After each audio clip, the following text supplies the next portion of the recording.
I have been hearing about SatDump software for the past few days with several of my colleagues or friends on X posting about SatDump and images using that.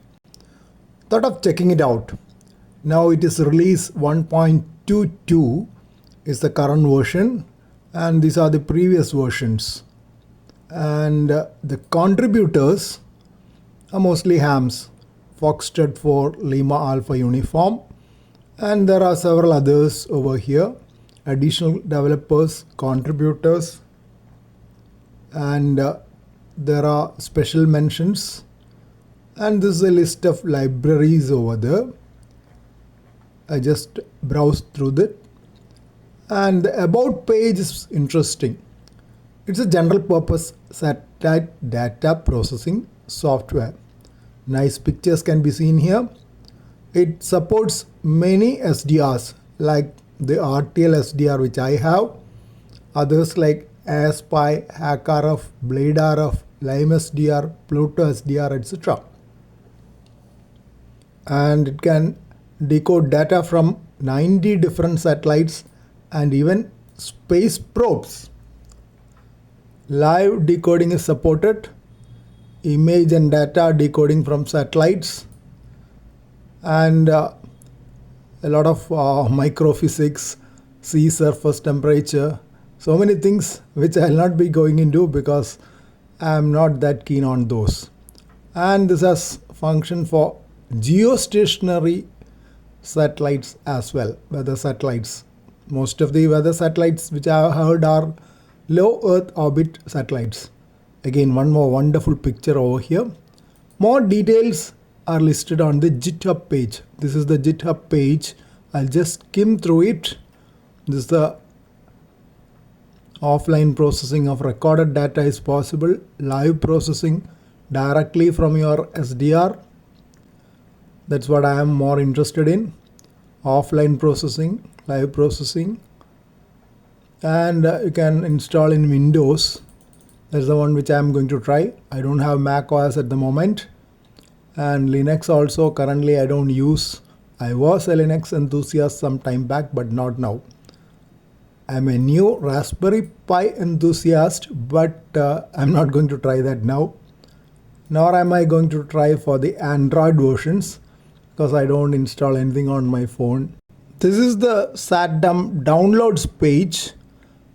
There is a list of stable versions, x64 installer, and other versions are there, macOS versions, Linux Ubuntu versions, Android version, and there are nightly builds, that is new builds which are there. They are not the stable versions. That's for those who are interested in experimenting. In the Linux, there is a 64-bit ARM for like Raspberry Pi OS and Debian. I am going to try out this x64 installer for Windows. Let me see.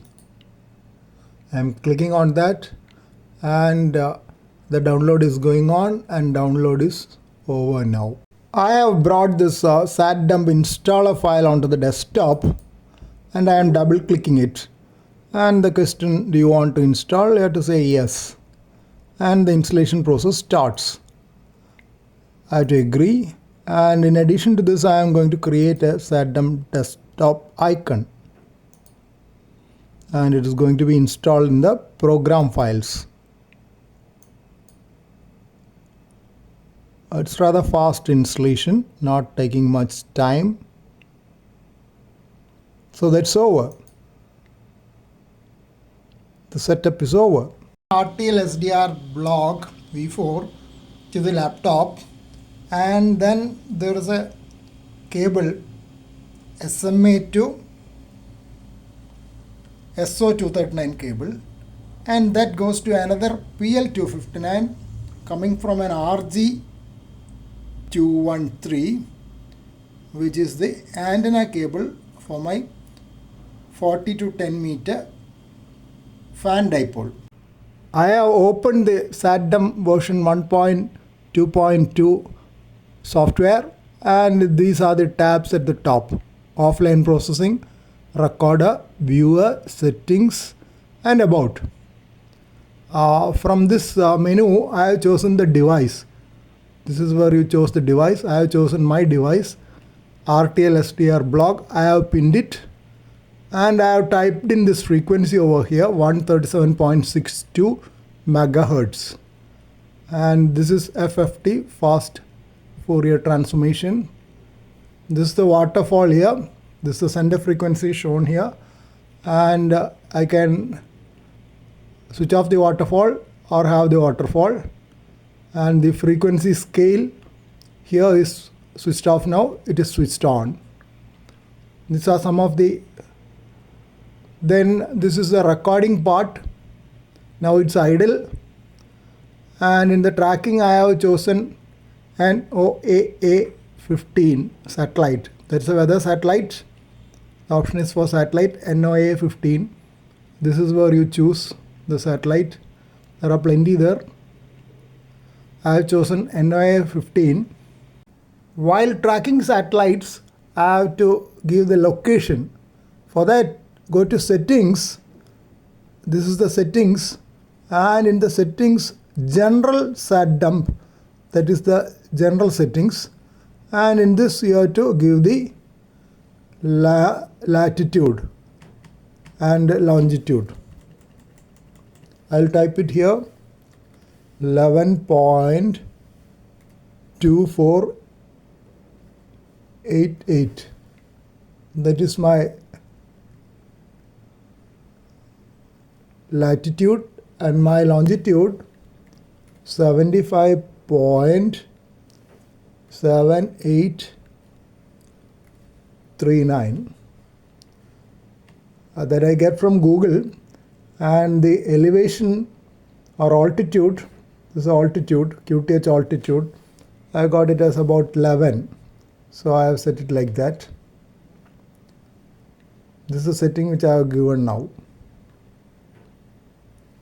The reason why I wanted to give it is because when I tried tracking, that was not correct. Now let me see whether it has changed. No, it has not changed.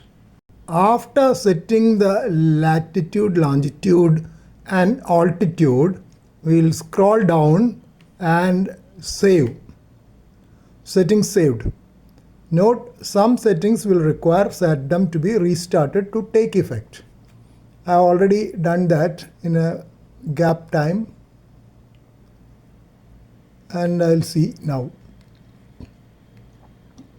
Now it has been updated. There is some time delay in between. That's why instead of the 6 hours, it should have come about 1 hour. Now it is shown as 26 minutes for AOS, acquisition of signal.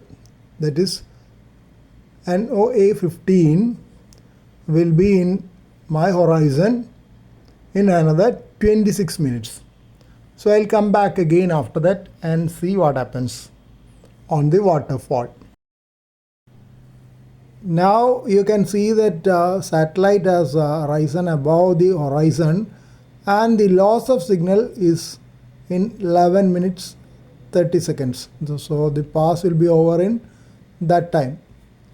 This is the waterfall